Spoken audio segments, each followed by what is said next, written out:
বাংলাদেশে আর আওয়ামী লীগের রাজনীতি, এই ফ্যাসিস্ট রাজনীতির আর কোনো জায়গা হবে না, হবে না, হবে না। সরকারকে বলবো দ্রুত বিচার ও সংস্কারের রোডম্যাপ ঘোষণা করতে হবে। জুলাই গণ অভ্যুত্থানের যে আকাঙ্ক্ষা, সেই আকাঙ্ক্ষার জন্য আমরা কারো উপর নির্ভর করতে চাই না। সেই আকাঙ্ক্ষা বাস্তবায়নে আমরা নিজেরাই মাঠে নেমে সেই দাবি বাস্তবায়ন করতে চাই। আজকে আমার পূর্ববর্তী বক্তাগণ কথা বললেন, শহীদ পরিবারের সদস্য বৃন্দ এবং আহতরাও কথা বললেন। সবার কথা থেকেই আমরা স্পষ্ট হয়েছি যে আমাদের এই মুহূর্তের জরুরি দাবিটা কি। আমরা সবাই বিচার এবং সংস্কারের কথা বলছি। 5ই আগস্ট পরবর্তী এই নতুন বাংলাদেশে এই যে সরকার গঠিত হয়েছে এবং যারা এই রাজনীতি করতে চাচ্ছে সামনে, তাদের সকলের ন্যায্যতা হচ্ছে এই শহীদ পরিবার এবং এই আহত যোদ্ধা বৃন্দ। ফলে তাদের মনের আকাঙ্ক্ষা কি সেটা আমাদের সকলকে বুঝতে হবে। আজকে দেশে শত শত মামলা হয়েছে, এই শহীদ পরিবারের সদস্যবৃন্দগুলো মামলা করেছে। শেখ হাসিনা এবং আওয়ামী লীগের খুনিদেরকে আসামি করে মামলা করা হয়েছে। যদি এর বিচার ছাড়াই আরেকটি সরকার চলে আসে, তাহলে কি নিশ্চয়তা আছে যে আওয়ামী লীগকে আবার পুনর্বাসিত করা হবে না এই বাংলাদেশে? ফলে অবশ্যই বাংলাদেশের রাজনৈতিক দলগুলোকে, সরকারকে পরিষ্কার করতে হবে আওয়ামী লীগের ফয়সালা কি হবে।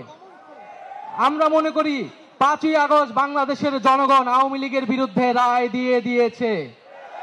বাংলাদেশে আর আওয়ামী লীগের রাজনীতি, এই ফ্যাসিস্ট রাজনীতির আর কোনো জায়গা হবে না, হবে না, হবে না। ফলে আমরা বলবো যে আমাদেরকে বলা হচ্ছে যে আমরা নাকি নির্বাচন পিছানোর রাজনীতি করছি। খুব পরিষ্কারভাবেই বলতে চাই, পাল্টা কথা আপনাদেরকে বলতে চাই যে আপনারা বিচার ও সংস্কার পিছানোর রাজনীতি করবেন না। বিচার ও সংস্কারের প্রতি ঐক্যমত পোষণ করুন। নির্বাচন আমরা আপনাদেরকে করে দিতে সহায়তা করব। ফলে সরকারকে বলবো দ্রুত বিচার ও সংস্কারের রোডম্যাপ ঘোষণা করতে হবে। কতদিনের মধ্যে কোন প্রক্রিয়ায় আমরা দৃশ্যমান বিচার কার্যক্রম দেখতে পারবো এবং দৃশ্যমান সংস্কার আমরা বাস্তবায়ন করতে পারবো, সেটা সুস্পষ্ট রোডম্যাপ অবিলম্বে ঘোষণা করতে হবে। এবং আমি বলবো যে এই বাংলাদেশে আমাদের প্রধান উপদেষ্টা ডক্টর মোহাম্মদ ইউনূস, তাকে আমরা আমন্ত্রণ জানিয়ে, আহ্বান জানিয়ে সরকারের প্রধান উপদেষ্টা করেছিলাম।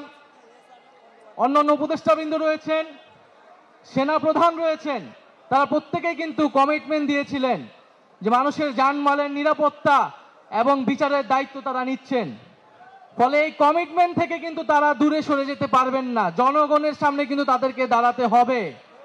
ফলে আমরা কিন্তু কড়ায় গণ্ডায় জবাবদিহিতা নিব যে আমাদের বিচার কতটুকু আদায় হলো, আমাদের সংস্কার কতটুকু আদায় হলো। রাজনৈতিক দলগুলা যদি নির্বাচনের জন্য এতই তাড়াহুড়া করে, ভোট চেতে গেলে কিন্তু সেই জবাবদিহিতা তাদেরকে দিতে হবে। ফলে আমি বলবো যে বাংলাদেশে যে ঐক্যমত প্রতিষ্ঠিত হয়েছে, আমরা সেই ঐক্যমত ধরে রাখতে চাই। আমরা কেউই নির্বাচনের বিরুদ্ধে না, বরং নির্বাচনে অংশগ্রহণ করব বলে আমরা নিজেরাও একটা রাজনৈতিক দল গঠন করেছি। কিন্তু আমরা বলছি যে বিচার, সংস্কার এবং নির্বাচনের ক্ষেত্রে আমরা বলেছি গণপরিষদ নির্বাচন। কারণ এই জুলাই গণ অভ্যুত্থানের মধ্য দিয়ে এই সংবিধান, এই ফ্যাসিস্ট সংবিধান অকার্যকর হয়েছে, ব্যর্থ প্রমাণিত হয়েছে।